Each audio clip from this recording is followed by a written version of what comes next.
Bueno, siempre quedan algunas cositas por ver, y igual hoy no vamos a tener excusas como para no empezar con el tema nuevo, vamos a empezar sí o sí. Pero a propuesta de un compañero de ustedes, y teniendo en cuenta que hay mucha gente joven, que a lo mejor no se anima a preguntar, ¿no? Entonces, para evitar dar cosas por sobreentendidas, yo me noté aquí una serie de cuestiones sobre las que vamos y volvemos permanentemente, pero a veces no hay que dar por descontado que todo el mundo sabe de qué estamos hablando, ¿no? Conceptos más que nada económicos, ¿no? Por supuesto que yo no voy a dar una definición económica, porque yo no soy economista, así que no me siento capacitado para hacerlo, pero reafirmo con esto que cualquiera de nosotros y nosotras puede perfectamente manejar estos conceptos y entender la economía, ¿no? Porque una de los tantos obstáculos que siempre se nos ha impuesto, ¿no?, es que nosotros no podemos hablar de lo que no sabemos, y entonces deberíamos delegar esas cuestiones económicas en los genios que sí saben de qué se trata. Entonces, para evitar eso, que además es una barra basada, vamos a familiarizarnos con algunos conceptos. Para algunos va a ser una mera repetición, ¿no?, pero para algunos otros a lo mejor una novedad, ¿no?, algo que se sobreentendía. Por otra parte, esto va a estar grabado, así que no hace falta que tomen apuntes. Algún día estará subido, no sé dónde está Rodrigo por ahí, algún día entonces se podrá subir, ¿no? Y entonces se podrá aprovechar este recordatorio. Yo anoté, por ejemplo, conceptos obviamente que se repiten muchísimo, pero no solamente en este curso, ¿no?, sino que son aquellos con los que nos bombardean sistemáticamente. Uno de ellos es el del déficit fiscal, ¿no? Hemos hablado mucho del déficit fiscal, pero yo no estoy muy seguro si todo el mundo sabe de qué se trata. Bueno, es algo así tan sencillo como el resultado de lo que ingresa a las arcas del Estado y lo que sale de las arcas del Estado. O sea, si ustedes quieren, entre la recaudación y el gasto social. Eso es el déficit fiscal. Cuando hay, justamente, mejor dicho, eso sería la relación, ¿no?, ingreso-egreso, vamos a tomarlo así en estos términos. Cuando es más lo que se gasta que lo que ingresa, recién ahí se puede hablar de un déficit fiscal. Keynes, por ejemplo, decía que era algo virtuoso el déficit fiscal, porque el déficit fiscal era una señal de que efectivamente había un gasto en incremento, y que ese gasto iba a generar necesariamente, por esa especie de efecto dominó, que también algunos economistas llaman la demanda agregada, ¿no?, un shock del consumo y por lo tanto un shock de un incremento de la producción, bueno, un círculo virtuoso. Lo que sí es cierto es que no se puede sostener un déficit en ascenso durante años, ¿no? Evidentemente en algún momento habrá que sincerar lo que ingresa con lo que egresa, ¿no? Porque si no, sí, en ese caso hay que recurrir a otras herramientas, ¿no? Una de las herramientas podría ser, por ejemplo, el ajuste, ¿no? El ajuste, que sería el recorte del gasto, ¿no? Por lado ya estoy definiendo otro concepto. ¿Qué es el ajuste? ¿A qué llamamos ajuste? Recortamos el gasto, ¿no? Por ejemplo, a ver, ¿en qué podría consistir un ajuste? En ajustar en salarios, en desmantelar el Estado, en recortar las partidas de educación, salud, vivienda, obra pública, ¿no? Bueno, eso es el ajuste. Para, obviamente, asignaciones. Si recortamos, si ajustamos, lo que estamos haciendo es, con esa excusa del déficit fiscal, gastar menos. O sea, sin medir los costos, no me importa, ¿no? La planilla de Excel que me dice que tengo más acá en el egreso que en el ingreso, entonces recorto, ajuste. Entonces el déficit fiscal se convirtió en una especie de caballito de batalla de lo que se suele llamar, que después voy a definir de qué se trata, la ortodoxia. o sea, los economistas ultraliberales, que son los que definitivamente han impuesto su idea, ¿no? Su idea es dominante, ¿no?, en términos económicos a nivel mundial. El otro concepto que me anoté, voy a tachar el déficit fiscal, es el de apertura comercial. ¿Qué significa la apertura comercial? ¿Y qué tiene que ver la apertura comercial? Ya que estamos, introducimos varios conceptos, ¿no?, con el tema del arancelamiento. A ver, por lo general, digo, no siempre, pero por lo general, los países deciden qué industrias o qué sectores de la economía sería necesario proteger, ¿no? O sea, en términos, por ejemplo, de productivos o de sectores que generan ocupación, ¿no? En esos términos, a lo mejor, hay países que deciden, bueno, por ejemplo, tenemos que proteger a la industria textil, por decir algo, la industria del cuero, del calzado. Protejamos esa industria porque esa industria, por ejemplo, ya que estamos, pongamos el caso de la textil, no puede competir con los textiles chinos, donde existe una mano de obra esclava o semiesclava, ¿no?, o con un valor cercano a cero. Por lo tanto, es imposible que nuestro país pueda competir con el ingreso de productos importados. Por lo tanto, lo que hace un país que quiere proteger a su industria textil, por poner un caso, es cobrarle aranceles altos a los productos textiles derivados de, en este caso, China o de cualquier otro país. De esa manera, al imponer un arancel, que sería un impuesto que debería pagar la mercancía que se importa, eso automáticamente protege la industria. Entonces ahí es como que se pueden equilibrar los precios, inclusive hasta pueden llegar a salir más baratos nuestros productos que los productos chinos. Si yo le aplico un arancel del 100%, seguramente va a pasar eso. Ahora, ¿qué me indica la ortodoxia económica? Que lo que hay que hacer es liberar la economía de estas trabas arancelarias y generar lo que nos llaman la apertura comercial. Este es otro de los caballitos de batalla del neoliberalismo. Digo, porque en definitiva estamos hablando del neoliberalismo, y si bien, no me voy a cansar de repetir, el neoliberalismo no es solo un modelo de acumulación económica, sino muchísimas cosas más. Digo, si bien no es solo eso, también es eso, ¿no? Entonces, también está bueno que en términos de la economía comprendamos más o menos cómo funciona esto. Entonces, va y viene esto. Segundo concepto a definir, el de, que hemos intentado definir, el de apertura comercial. O sea, bajamos a cero todos los aranceles y por lo tanto dejamos que ingresen indiscriminadamente productos importados. No, parece que esto no va a funcionar todavía. A ver, hola. Rodrigo, cámbiame. Igual intento seguir. Yo creo que la clase pasada les daba el ejemplo, para los más memoriosos, de la propaganda de la silla. ¿Se acuerdan la propaganda de la silla de la dictadura?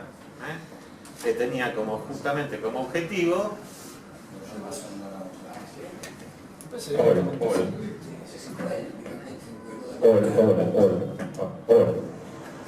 Hola. Hablamos alejado. Pero no se escucha nada. Sí, ¿Sí? ¿Se escucha? ¿De ahí se escucha? ¿De ahí se escucha? Hola. Ahí está. Bien. La propaganda de la silla de la dictadura, siempre recuérdenla porque es una especie de emblema. Esa propaganda es un emblema de hacia dónde íbamos en términos económicos, al menos por aquellos años, ¿no? La propaganda mostraba una serie de sillas que cuando la gente se sentaba se rompían, ¿no? Y por lo tanto la moraleja de todo esto era que las sillas nacionales en realidad eran una porquería, y por lo tanto lo que teníamos que hacer es generar importación de sillas de otro lado, ¿no? La silla era una metáfora de todo, en realidad. Entonces, si lo que producimos nosotros es malo, lo que tenemos que hacer es abrir las exportaciones, o sea, bajar los aranceles y que vengan sillas, textiles, cuero, calzado, bueno, que vengan de todos lados. Bueno, así empezaron a llover los productos importados desde los años 70, ¿no? Hay una película maravillosa por esta, que Carlito siempre se acuerda, que se llama Plata Dulce, ¿no? Plata Dulce, les voy a mandar el link para que vean esa película. Bueno, pero tiene que ver con esto, o sea, las recetas del Consenso de Washington recomendaban, por no decir obligaban, a producir esa apertura comercial. O sea, anular todos los aranceles a los productos importados, y ahí recibimos la primera lluvia, la primera lluvia importadora, la primera gran oleada neoliberal de los años 70. Que actualmente sigue pasando. Bueno, pero estamos con la tercera oleada. Pará. Estamos en una tercera oleada neoliberal, claro que sí. Tengo un amigo que tenía una fábrica de radiadores de auto. De materia prima, él en total tiene un gasto de 1.800 pesos para fabricar un radiador. Y traerlos de China, hechos acá, vale 1.500 pesos. Mucho más barato. Sí, él tuvo que cerrar la fábrica. Sí. No pudo competir con nada. Bueno. No le daba el costo, ni siquiera el costo para poder equilibrar el precio de lo que venía. Esto que vos me decís, que obviamente está pasando ahora, pasó en los 90 y también a otro nivel pasó en los 70, digamos, porque en los 70 todo esto, ustedes piensen, hubo una transformación enorme en el modelo productivo, ¿no? Digamos, en términos económicos, por supuesto estamos hablando de un genocidio, digo, pero en términos económicos recién se empezaron a insinuar estas cosas. En los 90 hicieron eclosión y ahora hubo claramente un retorno de todo esto. Voy tachando, el cuarto concepto que anoté es el de flexibilización laboral. Flexibilización laboral, grábenselo, ese es quizás el que más no sé si decir que más nos afecta, porque los otros son terribles también, pero bueno, ese está hablando directamente de nosotros, de los trabajadores. ¿Por qué? ¿Por qué habría que flexibilizar el trabajo? ¿Cuál sería la excusa? ¿No? O por lo menos, ¿cuál es la excusa del neoliberalismo para flexibilizar el trabajo? Mano de obra más barata y la posibilidad de echarte sin pagarte un Pero para, esa no es la excusa, eso es lo que vos sabés que pasa. La excusa es la lluvia de inversiones. Esa es la excusa. Con la mano de obra barata. Exacta, o sea, si hay mano de obra barata, las inversiones van a venir a la Argentina, donde puedo lograr ganancias extraordinarias. Entonces la excusa, por eso digo, lo que vos decís es cierto, lo comparto y es efectivamente así, pero para convencernos de que lo que mejor podemos hacer es dejarnos precarizar, es que de ese modo van a llegar las inversiones. Como no sé si vieron, ustedes no sé si lo notaron, pero en estos 4 años llovieron todas las inversiones. Bueno, entonces... El semestre que viene. Generar, seguramente, el semestre que viene, no tengo ninguna duda, generar condiciones precarias de trabajo. En los 90, ¿saben cómo se llamaba esto? Contratos basura. Contratos basura, que eran, obviamente, donde no había, el trabajador no tenía la más mínima seguridad, sus salarios además estaban congelados, los empleadores los podían echar sin ninguna razón, sin pagar indemnización. Bueno, esto es la flexibilización laboral. Primero los endulzaron al trabajador con el retiro voluntario. ¿Sí? Pero vos estás hablando de los 90. Y actualmente. Yo estoy hablando en términos generales, digo. El neoliberalismo, el Consenso de Washington, dice, bueno, apertura comercial, descenso de los aranceles, que dijimos, achicamiento del déficit fiscal, flexibilización laboral. ¿Está bien? Estamos hasta ahí, se entiende todo esto, ¿no? Esto es una cosa facilísima. Entonces, no hay que ser economista para entender esta pavada. Bueno, quinto, sexto, ya no sé, privatizaciones. ¿Por qué? ¿Por qué habría que privatizar el patrimonio público? ¿Por qué? Bueno. Yo por eso digo que está muy bien. Esa sí es la excusa. La excusa es que las empresas públicas son deficitarias, la excusa, y por lo tanto, si las empresas públicas son deficitarias, no hay razón para que eso les genere un gasto al Estado. Y las empresas públicas son como las sillas, son malas. Exactamente. Bueno, son malas porque hay muchos empleados públicos, los empleados públicos son malos, muy malos, como nosotros, por ejemplo, que somos horribles, y entonces lo que hacemos es privatizar. Acá sí entra lo que vos decís, ¿no? Porque para que las empresas sean aún más atractivas, yo se las entrego con menos empleados. O sea, el Estado se hace cargo del retiro voluntario y yo le ofrezco Entel a la Telefónica con miles y miles de empleados menos. O sea, una papa. Ya el trabajo sucio se lo hice yo, Estado. En realidad, yo ya los eché. No te pongo a vos en la situación de tener que echarlos. Los eché yo y te entrego eso. Y le pagué. Y le pagué. Le pagamos nosotros, en realidad, ¿no? Por eso ahí sí lo junto con el retiro voluntario. Por supuesto que las empresas en manos privadas, ¿no?, son una maravilla, ¿no? O alguno tuvo algún problema alguna vez con Entel, con Telecom, con Edesur, Nunca se le cortó la luz, jamás. nunca se cortó la luz, ¿no? Ni nada por el estilo. Bueno, o sea que las empresas en manos privadas son maravillosas. Aerolíneas Argentinas, ¿no? Fantástico. Funciona, ¿no? 100 veces mejor que privatizado. YPF y Aerolíneas YPF fueron directamente vaciadas, desguazadas por los privados, ¿no? O sea, esto más allá de la opinión, hay un dato objetivo que indica que las empresas en manos privadas lo único que hacen es ganar plata, mientras tanto los usuarios no paramos de perder en ningún momento. Bueno, pero esta sería otro de los puntos de la receta. Hay que privatizar todo lo que sea posible privatizar. Dentro de un par de clases igual nos vamos a meter con la segunda oleada neoliberal en la Argentina, que fue la época del menemismo. Así que vamos a dedicarle mínimo una clase a eso, porque todo esto se va a entender muchísimo mejor en el contexto de la Argentina. Privatizaciones. Bueno, esto que se llama financiarización, que lo dicen así en estos términos para que parezca difícil de entender, pero es sencillamente, lo hemos visto muchas veces, este cambio en la matriz productiva, ¿no? Pasamos en los años 70 de una matriz productiva basada en la producción industrial a una matriz improductiva basada en el negocio financiero, ¿no? O sea, de donde se acumula el dinero en el neoliberalismo, en los bancos, en las financieras, en los servicios, en lo que se considera el sector servicios. Por lo tanto, desindustrializamos. Para desindustrializar hay muchas medidas que podemos tomar, entre ellas bajar los aranceles, ¿no? La apertura importadora es una de las tantas medidas que contribuye a la desindustrialización, pero no solo eso, ahora vamos a ver algunas más. Entonces pasamos a un mundo, estamos viviendo en un mundo basado fundamentalmente en la especulación financiera. Por supuesto que hay países donde esto genera un negocio mayor, y eso ya lo vamos a ver, y en otros no tanto, ¿no? Desde hace 4 años, por ejemplo, Argentina se ha convertido en en uno de los centros mundiales de la especulación financiera, porque, entre otras cosas, tuvo y tiene, y este es un dato también para anotar, la tasa de interés más alta del mundo. La tasa de interés más alta del mundo.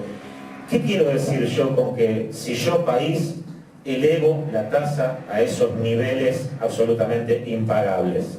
¿No? Vengan a especular acá, no se hagan ningún problema. Vengan y especulen. Estoy alentando no está el control de cambio. La mal llamada inversión, ¿no?, sino la especulación financiera. Vengan y llévensela cuando quieran, ¿no? Esta es la financiarización de la economía. Bueno, ya hablé de las altas tasas de interés que se refieren a esto. El otro caballito de batalla del neoliberalismo es la desregulación. Desregulación, o sea, algo que se desregula, que siempre suena lindo, esto también ténganlo muy en cuenta, es algo que no se controla. O sea, es el desvanecimiento de los controles. No controlamos los capitales. Y si nosotros no controlamos en nombre de la desregulación, eso quiere decir inmediatamente que los capitales pueden hacer lo que quieren, si total no tienen ningún control. En nombre de la libertad de mercado, ¿no? La libertad para el neoliberalismo es eso, que no haya ningún control. O sea, dicho de otro modo, déjennos hacer negocios en paz. Queremos hacer negocios y que nadie nos controle. No queremos ni pagar impuestos, queremos seguridad jurídica, no tenemos ningún problema. Desregulamos el mercado, ¿no? Por eso el cepo es mala palabra. Bueno, ahí va con eso. Mira, ahí el tema que viene es libre cambio y cepo, ¿no? A ver, una economía donde, por recomendación también de los organismos de crédito internacionales, no establecemos ningún tipo de control de cambios, ¿no? Control de cambios, ¿no? Obviamente, ¿qué generaría, o qué ha generado, qué ha demostrado en la práctica que genera la ausencia de controles? Bueno, esto, ¿no? Que los capitales puedan venir a hacer absolutamente lo que quieran. Por las dudas, porque yo hablo de la bicicleta financiera, les voy a contar en qué consiste la bicicleta financiera. Digo, para que les quede, para que lo sepan. ¿Qué es la bicicleta financiera de la que se habla? Es algo muy sencillo. Yo soy no llamemos inversores porque estos tipos no invierten. Yo soy un multimillonario ecuatoriano, ¿no? Y digo, bueno, ¿dónde puedo invertir mis dólares? Voy a la Argentina. ¿Dónde voy a ir? En estos últimos 4 años, toda esa delincuencia mundial vino acá. Tengo dólares, ¿no? ¿Qué hago con mis dólares? Los cambio por pesos. Voy a Casapiano y digo, bueno, cámbiame estos 100.000 millones de dólares y deme pesos. Perfecto. ¿Qué hago con esos pesos? Compro letras del tesoro, ¿no? Primero Levax, luego Lenin, compro esas letras del tesoro. ¿Qué pasa con esa plata que ahora tengo en pesos? El Banco Central, porque son letras que emite el Banco Central, ¿no? Me ofrece una tasa de interés cercana al 80%. Venga para acá. Me quedo 1 mes, 2 meses, 3 meses, hasta que yo lo considere necesario, retiro. Tu plata y... Retiro mis pesos multiplicados, ¿no? Con una tasa anual del 80%. Si no, en 2 meses retira tus pesos y deja las ganancias nada más. Bueno, pará. ¿Para qué? Pero hay un detalle. Tanto en todos los países, como en todos, y antes acá, vos tienes una restricción para comprar las letras. Estamos hablando de que no hay control de cambio. Claro. El tema es que estos 4 años, ese periodo entre que vos comprás y vendés letras, puede ser en cualquier momento. O sea, yo voy, compro letras a una tasa del 80 o $1 a 60, y mañana lo puedo vender a muchísima más plata. Bueno, digo, estamos hablando en el marco de la ausencia absoluta de restricciones, que es donde funciona la bicicleta financiera. Hablar de un periodo de entre 1 mes o 3 meses hasta que puedas volver a vender. Es que el control de cambios existe en todos los países del mundo, menos en Argentina, aunque ahora tuvieron que retornar al control de cambios. Pero imaginemos este escenario, es que esto es casi un paraíso fiscal, ¿no? En ese sentido. Estábamos en que me dio un 80% de interés anual, ¿no? Entonces retiro mis pesos, vuelvo a la casa piano, los cambio por dólares. Imaginemos que el dólar, no sé, pasó de 57 a 59, quiere decir que casi no se movió. Y por lo tanto, pero yo tuve un 80% mensual de interés. Entonces, cuando los cambié por dólares, me voy a llevar muchísimos más dólares que lo que vine a invertir. Ahora bien, tengo los dólares, ¿qué hago con los dólares? ¿El país me pide que los deje acá? No hay control de cambio, me los llevo. Fuga de capitales. Ahí está, otra definición. Fuga de capitales. Venga aquí, haga la bicicleta financiera y luego haga lo que quiera con su dólar. Esto es lo que ocurrió acá durante estos 4 años y al menos hasta hace unos pocos días, ¿no?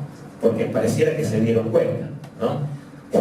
Que el control de cambios es absolutamente necesario. ¿Y entonces qué hicieron? ¿Qué pusieron?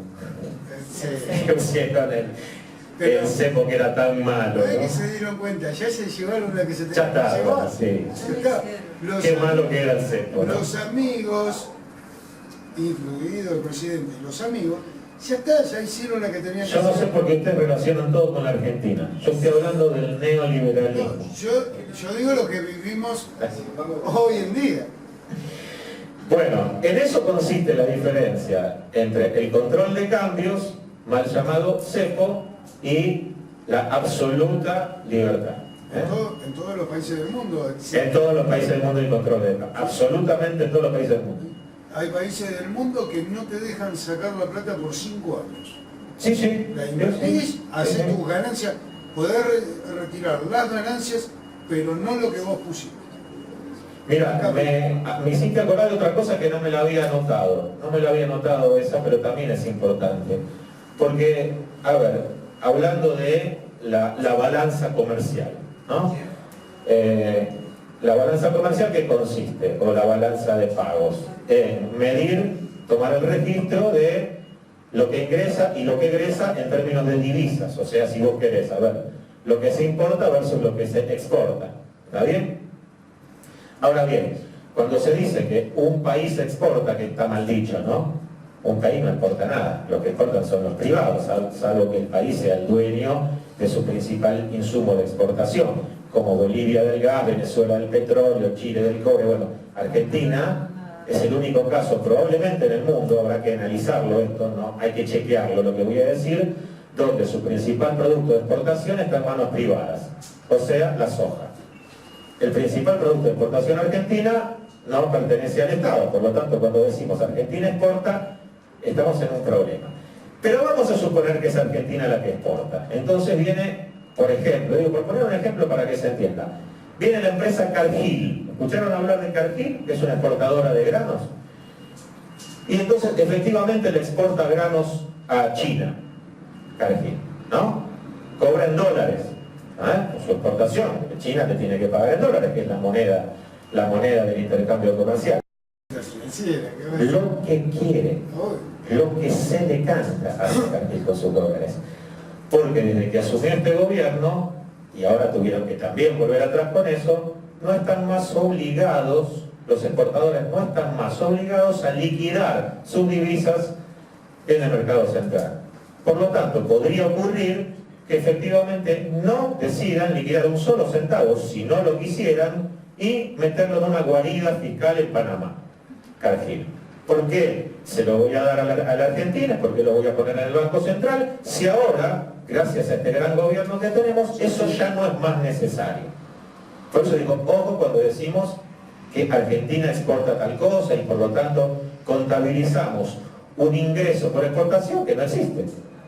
O cuando estamos esperando la cosecha del año. Y no sé qué sentido tiene esperar una cosecha si le estamos diciendo a los exportadores hagan lo que quieran con su dinero. O sea, podría no ingresar nunca el dinero de las exportaciones. Bueno, ahora, obviamente, esas medidas, como consecuencia de que, de lo contrario, esto estallaba, tuvieron que volver a ponerle un control y ahora creo que tienen 5 días, para liquidar el valor de sus exportaciones. O sea, ahí sí, ¿no? Ingresan dólares a la Argentina. Está claro esto, ¿no? Recién cuando un país tiene la decisión política, obviamente, de decirle a sus exportadores, señores, está todo muy lindo, ustedes ganan una fortuna, pero vengan y véndanos a nosotros, que nosotros le damos pesos. Bueno, recién en ese caso podemos contabilizar eso como un ingreso. De lo contrario, no nos representa absolutamente nada como país, una pérdida en realidad. Bueno, la idea de ortodoxia, cuando hablamos de la ortodoxia económica estamos hablando de todo esto, ¿no? Son todas esas recetas que, no me voy a cansar de repetirlo, sugieren, recomiendan, obligan a la apertura comercial, la desregulación, la flexibilización laboral, las privatizaciones, bueno, todo eso, la ausencia de controles de cambios, todo eso es la ortodoxia, que algunos lo llaman ortodoxia monetaria. Y ahora me voy a meter con esto, cuando se habla de ortodoxia monetaria o de monetarismo, esta es la otra cuestión. ¿Se va entendiendo hasta ahora? ¿Se va entendiendo? ¿Son capaces? Si van viendo después el video, no van a tener ningún problema para entenderlo, si es que alguna vez podemos subir esto.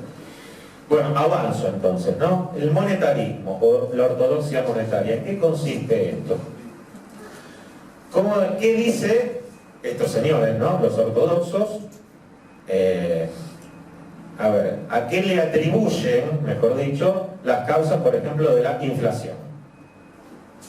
¿A qué le atribuye la ortodoxia monetaria la causa de la inflación? ¿Por qué hay inflación? No, no necesariamente. Está relacionado, por supuesto, con el déficit. Porque hay mucha más... Por lo que decía González Fraga. ¿Qué decía González Fraga? Entre tantas barbaridades. Que se podían comprar un plasma, un celón. Porque hay consumo. O sea, hay pesos circulando. O sea, nos han recompuesto el salario y por lo tanto con nuestro salario lo que hacemos nosotros, los sectores populares y las clases medias, es comprar, no ahorrar. Por lo tanto, si compramos, ¿qué van a hacer los empresarios? Aumentar los precios. Por lo tanto, ahí está el secreto de la inflación. Quiere decir que según la ortodoxia monetaria, nosotros somos los responsables de la inflación. La inflación se debe a que cobramos buenos sueldos o mejores sueldos, o que hemos recuperado nuestro poder adquisitivo. Ahora bajó el consumo y... Bueno, para ahí a eso digo. Estamos hablando de la ortodoxia monetaria. La ortodoxia monetaria dice todas estas barbaridades que yo anoté acá, ¿no? O sea, hay inflación porque ustedes se creyeron que se podían comprar un celular, un plasma, consumían. Eso es un despilfarro, no es una fiesta, dicen los ortodoxos. Si fuese así Estados Unidos y China, entonces tendrían que hacer 85.000 por Bueno, ahora bien, tomemos, como muy bien dice el compañero, tomemos el caso actual. ¿Saben cuál es la emisión monetaria de estos últimos años en Argentina? ¿Saben cuántos pesos emite el Banco Central? ¿No saben? Cero. No hay emisión monetaria. Cero emisión monetaria. ¿La inflación es igual a cero? Bueno. Con lo cual, está claro que esto es una barbaridad. Es una barbaridad por donde se lo mire, ¿no? O sea, efectivamente no hay una relación directa entre expansión del gasto, del consumo o emisión monetaria e inflación. Esto está más claro que nunca. O sea, si algo nos terminaba de cerrar, es esto. O sea, este es un país para el que hay que inventar una nueva categoría, ¿no? Porque, a ver, en los años 90 se había inventado la categoría de estanflación, que era, no en la época de Cavallo, ¿no? La época inmediatamente anterior a Cavallo, que era la combinación del estancamiento económico con inflación. O sea, ¿cómo va a haber inflación si hay estancamiento? O sea, si la gente no gasta, no tiene un mango. Bueno, hubo una hiperinflación antes de Cavallo y antes de antes también, ¿no? El gobierno de Alfonsín, la última parte del gobierno de Alfonsín. Esta inflación. Bueno, ahora los economistas van a tener que inventar una nueva categoría porque hay no estancamiento, sino decrecimiento económico e inflación elevada. El monetarismo no sabe cómo explicar esto ni sabría, obviamente, porque con su receta no llegamos a explicarlo. Bueno, nosotros estamos en la vanguardia de todos los récords, ¿no? El país no solamente no crece, sino que decrece, ¿no? El crecimiento es negativo, eso dice crecimiento negativo para no decir decrecimiento, y hay elevada inflación. Por lo tanto, este monetarismo del consenso de Washington, absolutamente falso, absolutamente falso. Y bueno, me quedó una sola cosita que es otra de las malas palabras, malísimas palabras que nos enseñaron, que es la palabra subsidios. ¿Por qué es mala palabra la palabra subsidios? Por muchas razones. Hay muchas formas de establecer subsidios. Una de las tantas formas, por ejemplo, que nosotros la cuento porque la vivimos más cercanamente, son las tarifas subsidiadas, ¿no? O sea, es el Estado permitiendo que nosotros y las industrias, por ejemplo, que es lo que genera trabajo, no tengan que pagar tarifas descabelladas que les impida, obviamente, producir, ganar, generar empleo y todas las etcéteras. Para eso el Estado subsidiaba las tarifas. Yo diría en casi todos los países del mundo. En casi todos los países del mundo, bueno, nosotros vimos el caso de Finlandia, ¿no? Donde el subsidio es 100%, ¿no? O sea, donde las tarifas valen cero. Ahora bien, También hay muchas otras formas de subsidiar. Podés subsidiar, por ejemplo, si como país decidís proteger a determinada industria, podés subsidiar a la industria textil, a la industria del calzado, a la industria alimenticia, podés dar subsidios a la industria. También hay subsidios indirectos, ¿no? Por ejemplo, durante la década pasada, luego de la gran crisis del año 2008, hubo muchas empresas que no podían seguir contratando personal, porque no podían seguirle pagando el sueldo a sus trabajadores. Hizo el Estado, dijo, bueno, no te hagas ningún problema, nosotros te subsidiamos los sueldos de los trabajadores. Seguí produciendo, seguí creciendo, seguí generando trabajo, que el Estado se hace cargo de otorgar ese subsidio. También se subsidia a los exportadores del campo, ¿no? Cuando hay, por ejemplo, una mala cosecha o una inundación, también reciben subsidios los que se viven quejando de los subsidios. Pero eso está bien. Ahora bien, fíjense, los únicos subsidios mal vistos por cierto sector son los que se entregan a los más vulnerables, o sea, los planes, por ejemplo. Esos son horribles, esos son terribles, malos, muy malos. Ahora bien, si te subsidio la tarifa, vos no vas y renuncias al subsidio, ¿no? También te estoy subsidiando la educación, ¿no? Pero vos no renunciás a la escuela pública o a la universidad pública. La educación está subsidiada en Argentina. O sea, hay una enorme cantidad de subsidios indirectos, que no van directamente a tu bolsillo, pero sí, porque vos tenés un transporte subsidiado, tenías un transporte subsidiado y por lo tanto gastabas muchísimo menos en transporte que ahora. Tenías la luz subsidiada, el gas subsidiado, la escuela pública, la salud, etcétera, etcétera. Son subsidios indirectos. Ahora, ¿cómo? No renunció nadie, no renunció nadie. Con lo cual, cuando se habla de planeros, planeros son todos, o somos todos, si se quiere, porque todos, de alguna manera, y algunos más que otros, cobramos o nos beneficiamos con algún subsidio del Estado. Los grandes planeros del Estado son los contratistas de la obra pública, eso no hay unos planeros más grandes que eso, no hay en el mundo. Sin embargo, que esos se consideran grandes señores empresarios, no se los considera planeros. Los industriales que han recibido subsidios no se les considera, no se habla de ellos como planeros. Sin embargo, hay una erogación del Estado que pagamos todos y va a parar a sus arcas. A ver, otorgar préstamos a muy baja tasa a través del Banco Nación, obviamente subsidiar la producción. O sea, te estoy otorgando una tasa menor que la que me da el mercado, por lo tanto, como nación, como Estado, estoy perdiendo plata, pero tu producción va en aumento, subsidio a la producción. Son decisiones políticas. Para generar puestos de trabajo. Obviamente, con el objetivo de generar puestos de trabajo. Bueno, digo por las dudas, estos son los subsidios, ¿no? Porque siempre se asocia exclusivamente los subsidios, o bien con los planes sociales, o bien con las tarifas que estaban tan bajas que en realidad me daba lástima y yo quería pagar más, ¿no? No, vergüenza. Me daba vergüenza pagar esas tarifas. Esos sí eran los subsidios. Ahora, los subsidios para los grandes señores, y no, esos estaban bien. O mejor dicho, ni siquiera se les aplicaba este calificativo. Esos no eran subsidios. Bueno, mínimamente eso. Anoté algunos conceptos que me parecen absolutamente centrales y me parece que, por lo menos por las caras que veo, contribuyeron a que se entienda un poco mejor esto que nos está pasando, y que nos pasó y que esperemos que no nos vuelva a pasar, ¿no? Bueno, a ver, América Latina, ¿no? Nos vamos a meter ya sin más excusas con lo que corresponde. Van a ser casi las 4. A ver, ¿qué pasó en América Latina? En realidad el foco que vamos a poner es cómo pudo ser posible que en un contexto, vamos a llamar la década del 90, ¿no? O lo que le sucedió a la década del 90, donde, a ver, podríamos pensar a grandes rasgos, ¿no? El incremento y de la pobreza y de la desigualdad a niveles absolutamente desesperantes. Para que se den una idea, lo que pasa es que siempre me sale el caso argentino, es inevitable.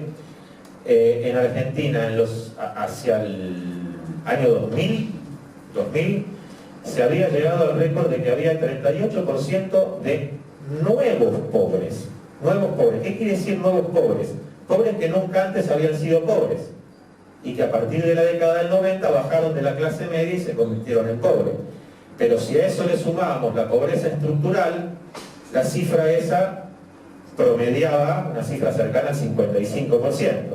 Esos eran los niveles de pobreza de la Argentina, y por lo que vamos a ver, seguramente no hoy porque no nos va a alcanzar el tiempo, pero sí con seguridad la clase que viene, van a ver esos niveles de pobreza que había en Bolivia, en Brasil y, por ejemplo, en Venezuela. Superaban claramente esa cifra.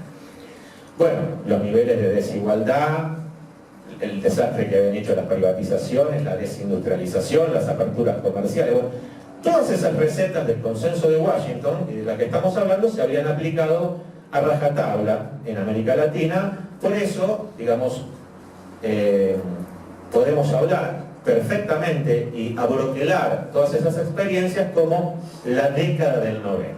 La década del 90 es la década de la segunda gran oleada neoliberal, y yo diría la más profunda, la más incisiva, ¿no? Porque además, en líneas generales, no hizo falta una dictadura para llegar a la aplicación de esas recetas. Hizo falta un simple disciplinamiento social, que ahí sí, como bien decía Milton Friedman, y no me voy a cansar de nombrarlo, recuerdan que Milton Friedman decía que la única manera posible de que un pueblo acepte pasiva y resignadamente semejante catástrofe es o a través de una dictadura o a través de una enorme crisis. Bueno, en Argentina la hiperinflación del año 89 generó un estado de apatía generalizada y de revuelta que permitió, digamos, que el gobierno que sucedió al gobierno de Alfonsín pudiera, en plazo muy corto, aplicar medidas absolutamente drásticas, ¿no? Que son las reformas del Estado. Bueno, eso ya lo vamos a ver con más detenimiento, eso. Entonces, la hiperinflación es disciplinadora, efectivamente. O sea, no se puede vivir en un estado de remarcación permanente, ¿no? De formación de precios constantes. No sabemos si el sueldo que acabamos de cobrar nos va a alcanzar para pagar la luz, nada más, ¿no? Más o menos para los menos jóvenes que vivimos esa época y que ya trabajamos aquí en esta universidad, podemos dar cuenta que hemos pasado muy mal por aquel tiempo. Entonces, eso produce ciertos efectos disciplinadores, repito, que hacen que podamos aceptar resignados algunas recetas que vienen obviamente, que siempre traen la promesa de ¿cuál? Tenemos que hacer ese sacrificio ahora porque luego, ¿no? Ya esto no es nada nuevo, ¿no? Lo del sacrificio. Luego va a venir lo mejor, ¿no? Menem en realidad era un genio de las metáforas, ¿no? Cirugía mayor sin anestesia. Hay que hacer cirugía mayor sin anestesia, hay que extirparte el corazón, tenías que hacer el sacrificio. Total, después, siempre en el futuro, el neoliberalismo pone el bienestar. El futuro que ya sabemos que nunca llega ni nunca podría llegar, ¿no? Como la estratosfera. Bueno, digo, no, hay algunas cosas que por supuesto que la mayoría son cómicas. Ahora fíjense, pensemos en este marco, ¿no? ¿Qué nos dejó?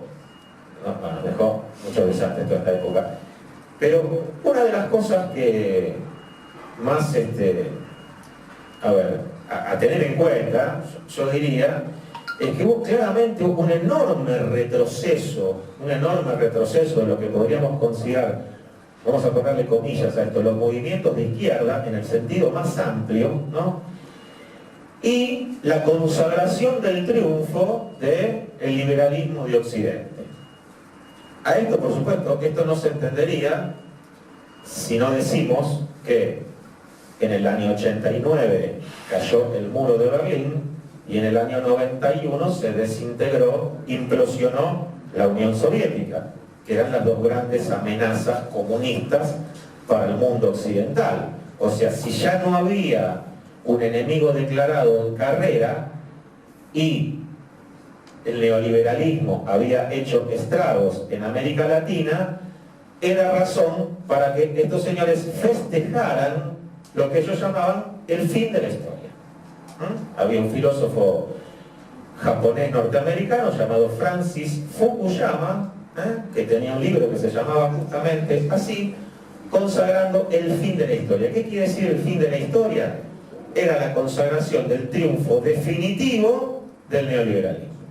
O sea, el neoliberalismo se había quedado sin enemigo, el mundo se había transformado en un mundo unipolar.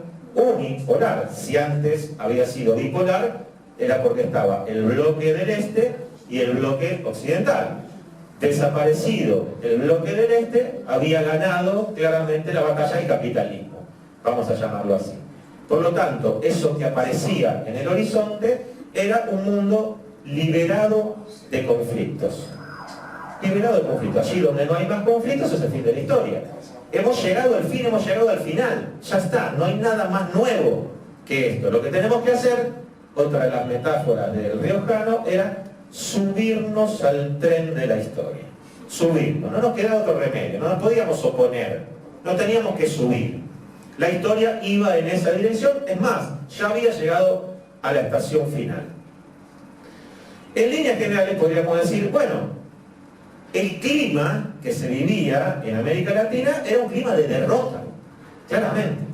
De derrota y en muchos casos de resignación. Hay tres casos, bueno, el de Menem lo nombré, ¿no? Pero hay otros dos casos que son también muy particulares y que son muy ilustrativos de este tiempo, que son el del escritor peruano Mario Vargas Llosa, que había sido un militante comunista y se transformó en un ultra neoliberal rancio. Escúchenlo ahora, las cosas que dice Mario Vargas Llosa. Y el otro caso es el de Fernando Henrique Cardoso, que también, un marxista, autor de la teoría de la dependencia, gobernó Brasil aplicando las recetas neoliberales. O sea, el clima, ¿no?, marcaba una conversión, digamos, era el tiempo de los conversos, ¿no? Había llegado el momento de dejar de tener esas ideas raras que teníamos en la juventud, de querer un cambio social, una transformación, o la revolución, o lo que ustedes quieran, y ahora nos teníamos que amoldar a estos nuevos tiempos. El caso de Menem también es absolutamente particular, porque Menem ganó las elecciones no solo como un caudillo riojano, ¿no?, y federal, sino además con un aspecto muy desgarbado, popular, ¿no? Bueno, inmediatamente después del triunfo se transformó en un gentleman. Inmediatamente se afeitó las patillas, se ponía los mejores trajes con las mejores sonrisas, ¿no? Muy elegante el señor. O sea, había una transformación que se notaba hasta en la propia gestualidad. Estos son los tres casos más emblemáticos, Mario Vargas Llosa, Fernando Henrique Cardoso y Carlos Menem. Claramente, por supuesto que casos hubo muchísimos, pero estamos hablando en dos de esos tres casos de presidentes de países latinoamericanos, ¿no? Vargas Llosa se presentó y no, creo que perdió contra Fujimori en las elecciones, Vargas Llosa.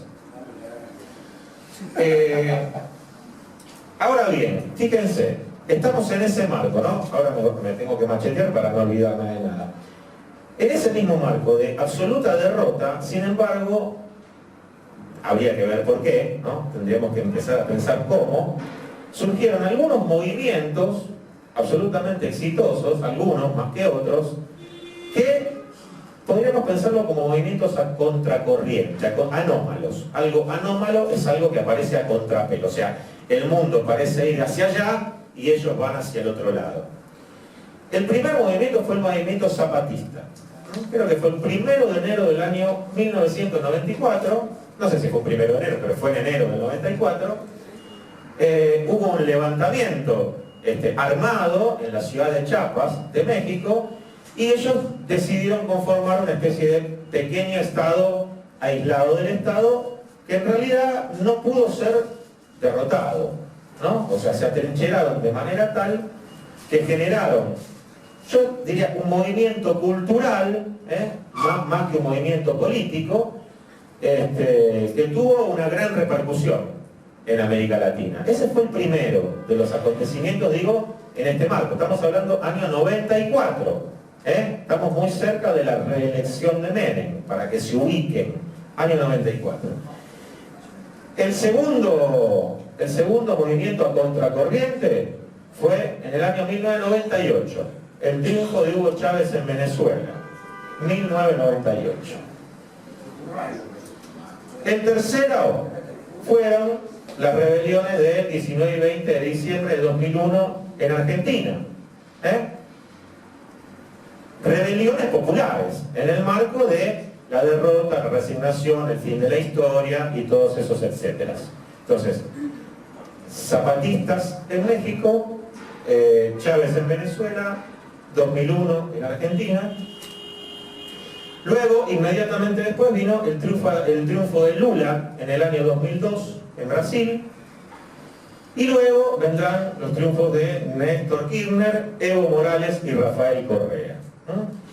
O sea, de una manera absolutamente sorprendente, inesperada y anómala, surgieron movimientos a contracorriente, que podríamos perfectamente designar como anti-neoliberales. Anti-neoliberales. Ahora bien, ¿cuáles fueron las razones? ¿No? Por supuesto que siempre razones hay muchas, ¿no? Pero una de las tantas razones, que la mayoría de los autores considera la principal, es el enorme daño, o sea, los estragos que habían hecho las políticas neoliberales en América Latina. O sea, los niveles de pobreza, desocupación, desigualdad, desamparo, en que habían dejado a millones y millones de habitantes de nuestro continente, habían sido abismales. Y por lo tanto, claro, no era casual que aún allí, donde no se esperaba una rebelión, la rebelión se produjera. Creo que a veces se suele decir, tema que los pueblos tienen sus tiempos, ¿no? A veces se suele decir, ¿y cómo puede ser que todavía nos estemos aguantando todo esto? Que no pase nada, ¿no? Que no haya una movilización popular que los eche definitivamente de acá. Bueno,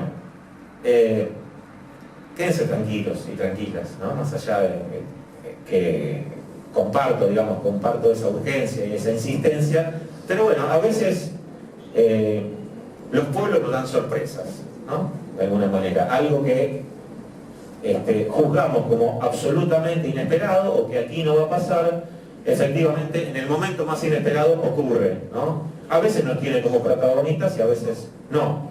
Bueno, pero esto pasó en ese tiempo. No era esperable que en el año 94 hubiera una rebelión zapatista, ni muchísimo menos que en el año 98 triunfara Chávez en Venezuela. No era esperable. Venezuela se reafirmaba en un neoliberalismo extremo, luego vamos a ver con algún detalle, pero creo que aunque les prometí que íbamos a hablar de Venezuela, me parece que no vamos a llegar hoy, seguramente sí la clase que viene. Pero los niveles de destrucción a los que había llegado el neoliberalismo en estos países eran abismales. Y voy a nombrar solamente estos 4 casos, podríamos seguir. Bolivia, Venezuela, Brasil y Argentina. Quizás hayan sido los 4 países más emblemáticos, porque fíjense, no es casual que en países donde el daño había sido tan grande hayan triunfado gobiernos populares. Chávez, Lula, Evo Morales y Néstor Kirchner. No es casual. Entonces, efectivamente, bueno, el compañero y amigo Fukuyama no estaba tan acertado, los conflictos no se habían terminado, los pueblos no se habían resignado y parecía que amanecía un tiempo distinto, un tiempo anómalo digo en el sentido que iba a contracorriente, no era hacia allá a donde iba el mundo, por decirlo de alguna manera, ¿no? América Latina fue una especie de faro para muchos países, para muchos movimientos políticos. El caso de Podemos, por ejemplo, en España, se inspiró claramente en los mal llamados populismos, ¿no? O sea, la estructura y la estrategia de poder de Podemos y sus programas están absolutamente inspirados explícitamente en lo que pasó en América Latina. Hola. El caso portugués, no sé si ustedes conocen mínimamente el caso portugués, También, ¿no? Hoy Portugal tiene un gobierno de centroizquierda, a contracorriente, obviamente, del resto de Europa, ¿no? Y también declaran los portugueses haber tenido cierta inspiración en los procesos latinoamericanos, ¿no? Principalmente en burlar la tutela del Fondo Monetario. Lo primero que hizo el recientemente, acá podríamos decir, hace muy poco tiempo, asumido presidente de Portugal, fue desentenderse del Fondo Monetario. Y entonces pudo aplicar una política expansiva y salir de la crisis. Ahora bien, ¿en dónde estamos entonces? Decía, una de las razones claramente de este cambio de con la necesidad de reparar un daño, ¿no? Cuando hay un daño, inevitablemente surge la necesidad de reparación, ¿no? En muchos casos no, en muchos casos al daño le suceden otros daños aún más graves. Eso, el caso de Haití, por ejemplo, o el caso de Grecia, donde triunfó efectivamente un gobierno de corte popular y sin embargo no le quedó más remedio que someterse a los dictados del Fondo Monetario y del Banco Mundial y del Banco Europeo, y hoy Grecia está viviendo el peor momento de toda su historia, de toda la historia de Grecia, hoy, ¿no? Bien, le decía, pero también es cierto que más allá de que no hayan triunfado estos movimientos en el resto del mundo, sí hubo, bueno, como es el caso de Podemos, sí hubo una gran resistencia por parte de movimientos sociales y populares en todo el mundo. Inclusive esa resistencia tuvo una especie de denominador común que fue el llamado Foro de San Pablo, ¿no? En San Pablo se reunían, Foro de San Pablo porque San Pablo fue la primera sede de estas reuniones. Se reunían todos aquellos movimientos populares, de izquierda, socialistas, comunistas, etcétera, etcétera, obviamente que tenían como propuesta, por lo menos romper con esta etapa neoliberal, y pasar a una incierta etapa que todavía no sabemos ni siquiera cómo nombrarlo, ¿no? Porque es cierto que es muy incierto lo que viene después del neoliberalismo. Ahí tenemos todo un desafío, ¿no? Los bolivianos, por ejemplo, a esa nueva etapa la denominaron, quizás a falta de un concepto mejor, post-neoliberalismo. O sea, rompimos con el neoliberalismo, pero todavía no hemos podido salir. Pero sabemos claramente que esto que estamos haciendo es, estamos aplicando una política absolutamente inversa a la que nos exigía el consenso de Washington. Otros lo llaman nueva izquierda a esos movimientos. Otros directamente lo llaman populistas. El tema, en esto nos vamos a detener, aunque sea un momento, y probablemente hoy, digo, ya que estamos resignados a no meternos específicamente en ninguno de estos casos,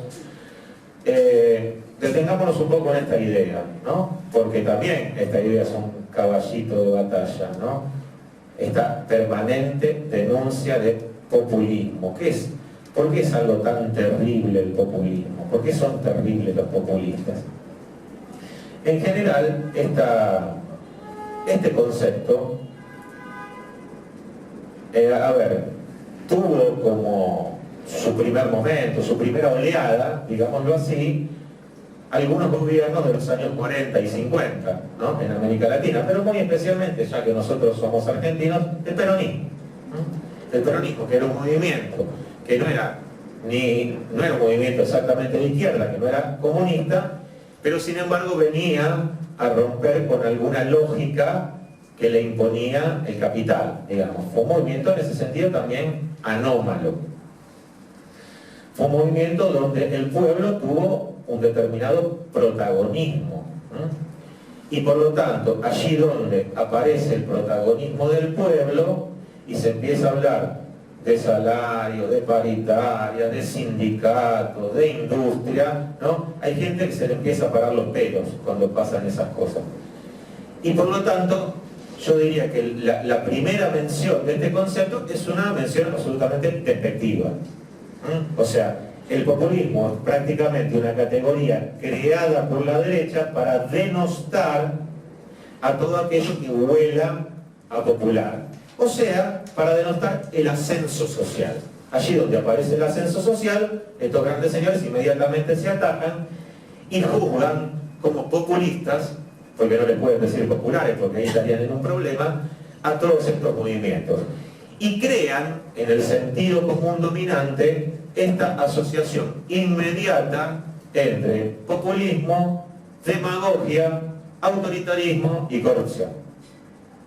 O sea, logran que en el sentido común dominante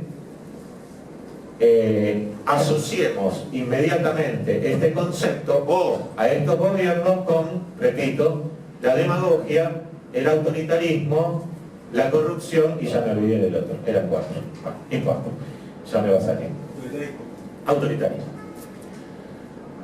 Por lo tanto, cuando parecía, ¿no?, que nuevamente América Latina comenzaba a tomar un camino en ese sentido, inmediatamente todos los denuestos, digamos así, todas las descalificaciones para todos esos gobiernos llevaban ese nombre.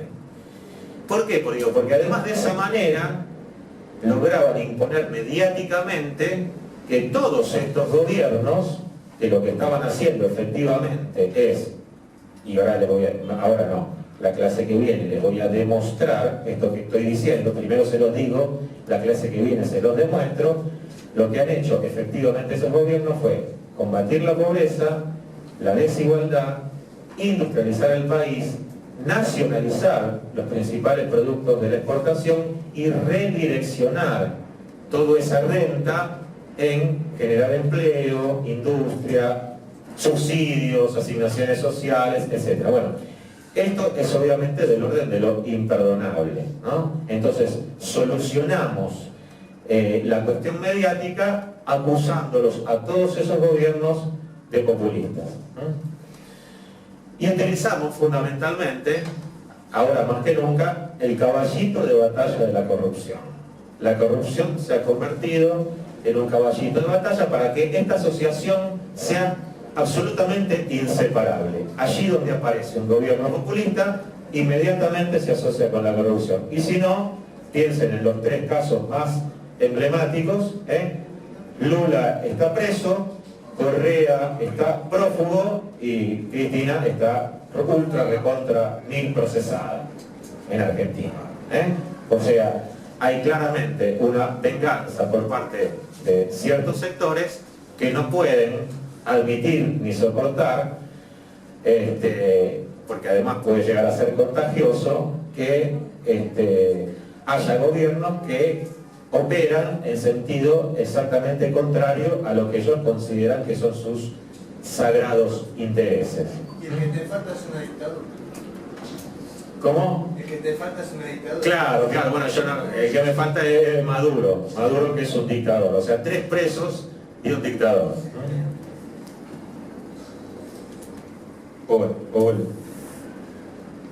Hola, anda, ¿se escucha algo?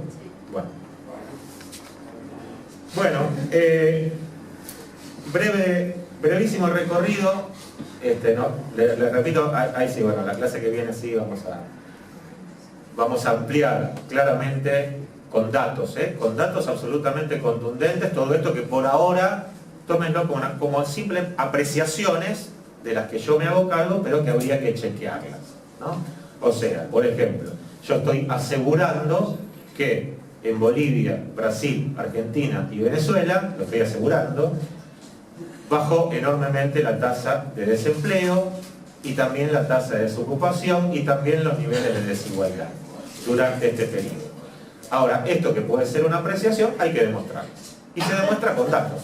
No hay otra manera de demostrarlo más que con datos. Yo sé que los datos suelen ser aburridos, pero no queda otro modo, porque si no, esto podría parecer que es un capricho mío, una simpatía, como yo siento simpatía a lo mejor por gobiernos de este tipo, les quiero vender que lo que hicieron efectivamente fue esto que les acabo de contar. Así que, para cumplir con mi promesa, y si no, recrimínenmelo, la clase que viene les voy a dar datos aunque parezcan absolutamente aburridos. Y me voy a concentrar, les repito, en Argentina no, porque tendremos tiempo, en los casos de Bolivia, Venezuela y Brasil. Hay datos en abundancia. Pero ahora simplemente, porque quedó como deuda de la clase pasada, y viene muy al caso, todavía no son y media, con esto si quieren terminamos, porque veo cierta inquietud. La clase pasada hicimos una especie de recorrido con lo que fue la idea de patria, ¿no? A lo largo de varios años, por lo menos desde la dictadura hasta hoy, ¿no? Para ver cómo habían ocurrido esos desplazamientos. Pero también les dije que podíamos hacer algo muy similar con la idea de Estado o con la idea de República, ¿no? Les propongo que lo hagamos rápidamente y antes de irnos con la idea de Estado. ¿Qué pasó en Argentina desde la dictadura para acá con el Estado?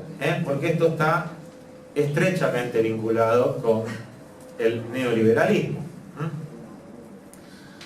La dictadura de los años 70, desde que asume prácticamente, deciden y eligen a Martínez Dios como ministro de Economía, deciden aplicar, obviamente, una política que ellos no llamaban en ese momento así, pero bueno, llamémoslo neoliberal. Ellos lo llamaban liberal, ortodoxa, algunos lo llamarán conservadora, eso. Bueno, todavía la idea del neoliberalismo, por lo menos no era admitida desde los centros de poder.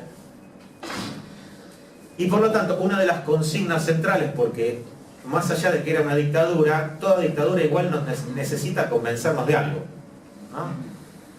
Aún la dictadura tiene que tener un relato. O sea, sin relato no hay ni siquiera dictadura. Y el relato de la dictadura era: vinimos a salvar a la patria. Venimos a salvar a la patria de la subversión, ¿no? Después, una vez que hagamos este trabajo, absolutamente necesario, porque nosotros somos patriotas, recuerden que se habían apropiado de la idea de patria, bueno, luego recién habrá tiempo para la democracia. Mientras tanto, la patria nos convocó a cumplir con esta función. Entonces, el eslogan de aquel tiempo, un eslogan que no sé si fue de él, pero lo puso de moda Martínez Dios, fue que achicar al Estado era agrandar la nación. O sea, para agrandar la nación había que achicar el Estado. ¿Pero qué significaba? Claramente, achicar el Estado. Era que el Estado dejara de cumplir esas funciones sociales que había venido cumpliendo durante la etapa anterior, que no sé si ustedes se acuerdan, era peronista, ¿no? O sea, el golpe fue contra un gobierno peronista. Por lo tanto, nos tenían que convencer que lo que teníamos que hacer era generar una apertura comercial, desregular la economía, tener un tipo de cambio competitivo, achicar el déficit fiscal, bueno, calcadas, ¿no? Todas las recetas de lo que todavía no se conocíamos como consenso de Washington, pero eran las imposiciones de los organismos de crédito internacionales. Por lo tanto, el Estado queda asociado con una figura monstruosa. El Estado era una especie de monstruo que teníamos que desarticular porque el Estado era malo, muy malo durante la dictadura. Burocrático. Ahora bien, ¿qué pasó en la década del 80? ¿No? Alfonsín comenzó insinuando, teniendo un gesto más bien estatista, ¿no?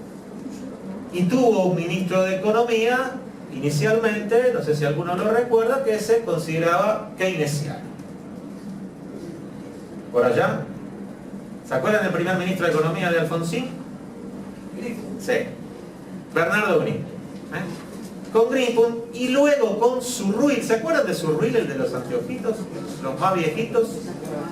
¿Se acuerdan? Bueno, digamos que todavía, y como mínimo hasta el año 87, pongo el año 87 porque el año 87 fue el año de la economía de guerra, y donde se empezaron a bajar todas, absolutamente todas las banderas, pero al menos hasta el año 87 hubo un intento de tener un Estado interventor, controlador, ¿no? De mantener de alguna manera a raya a los grandes grupos concentrados del capital.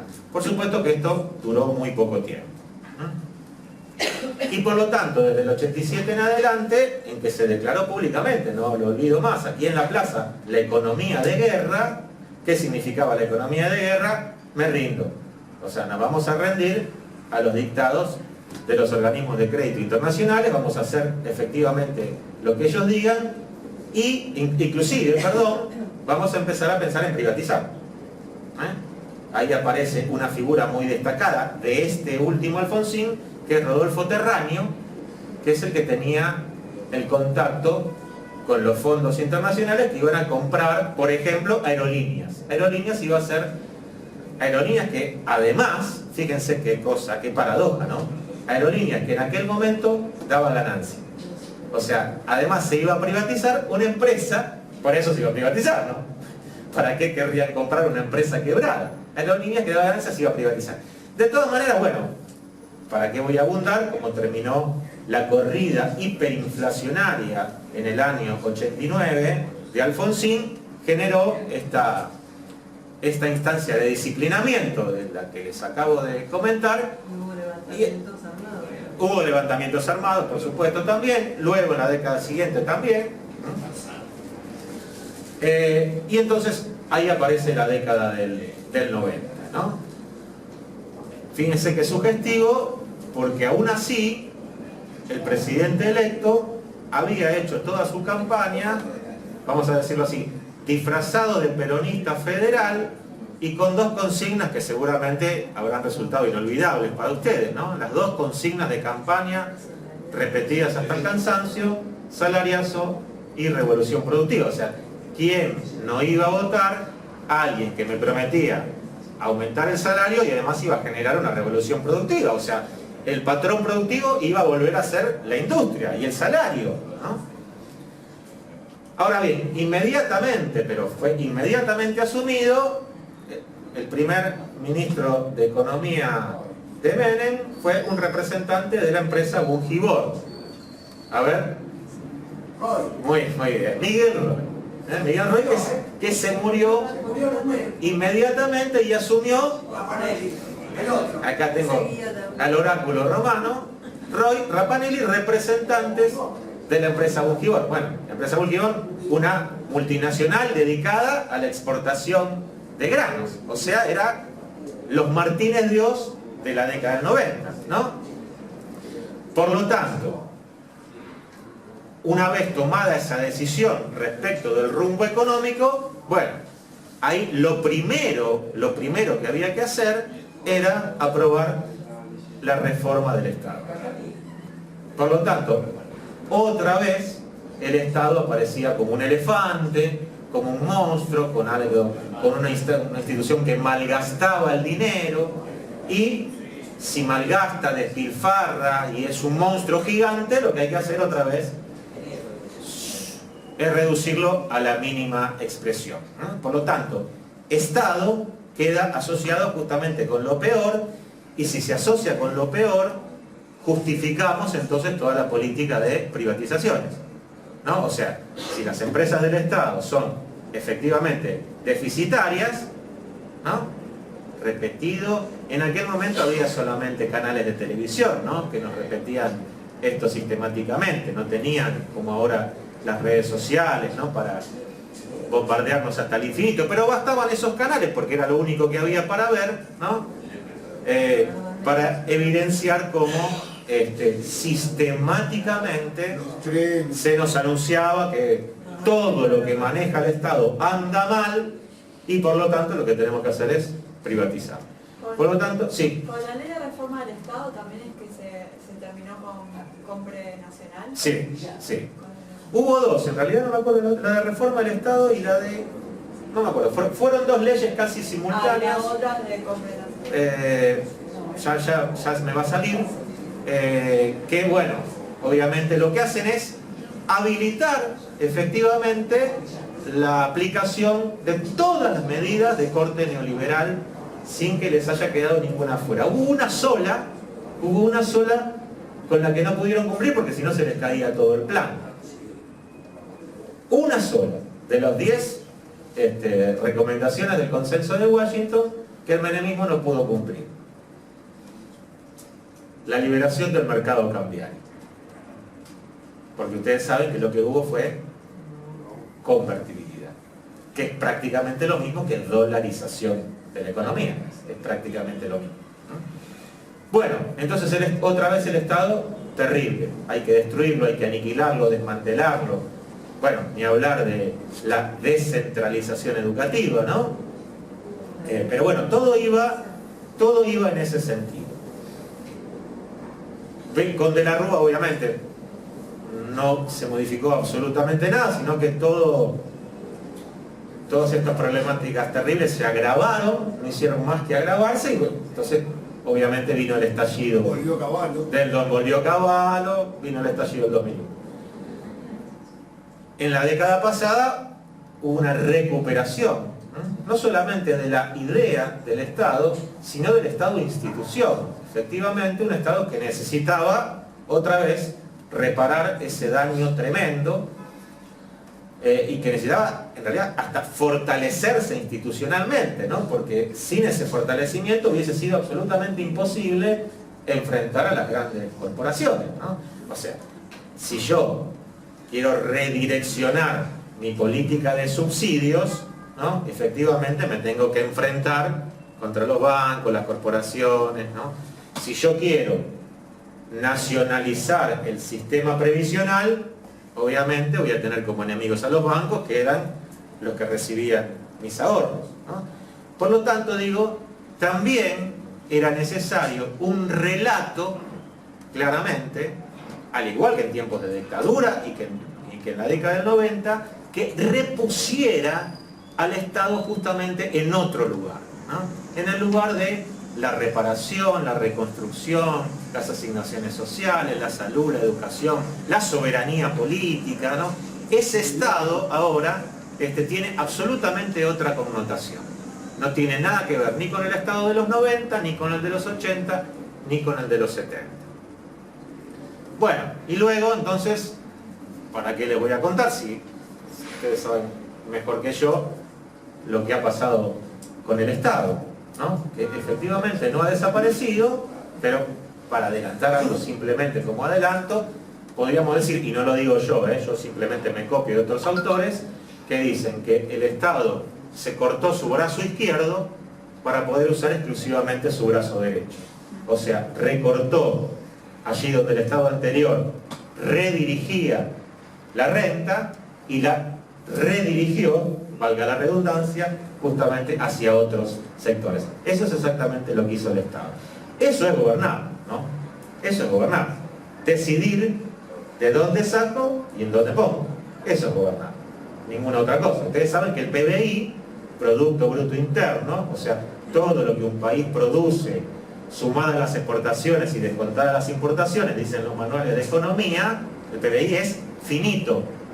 No es que el PBI es, no sé, incontable, no, es finito. Son algo así como 500.000 millones de dólares.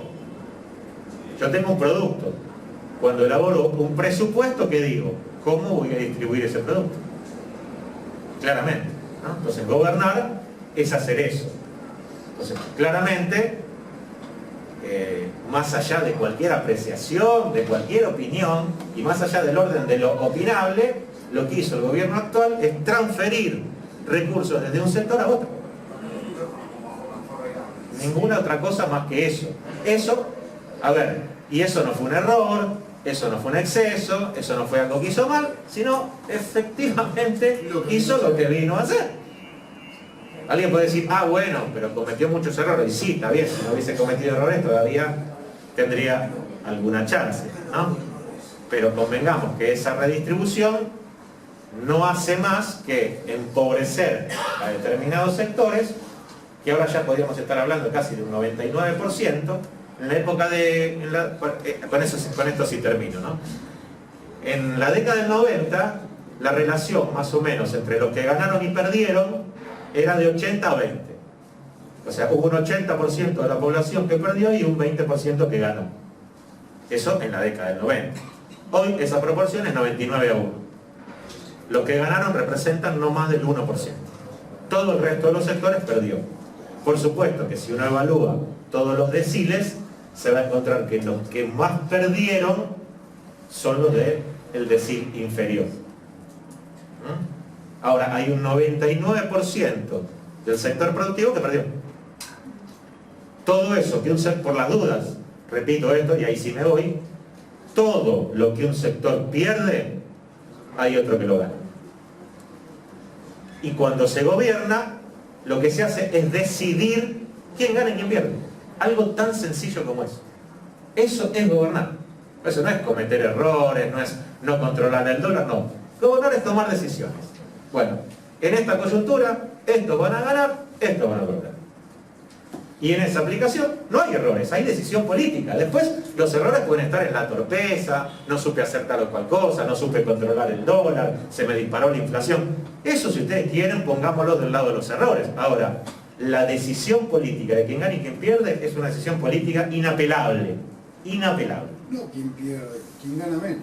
Bueno, Porque en este caso, pero en este caso es quien pierde, ¿no? Claro, ahora que, sí, pero si fuera al revés, yo creo que ni siquiera pierde. Pero ¿cómo así? ¿Cómo sería al revés? No. Ganarían menos. Te entiendo, exactamente. Sí, tal cual. Tal cual. Que van a ser pobres. Sí, no se puede. En la década pasada no se puede decir que algún sector perdió. Claro.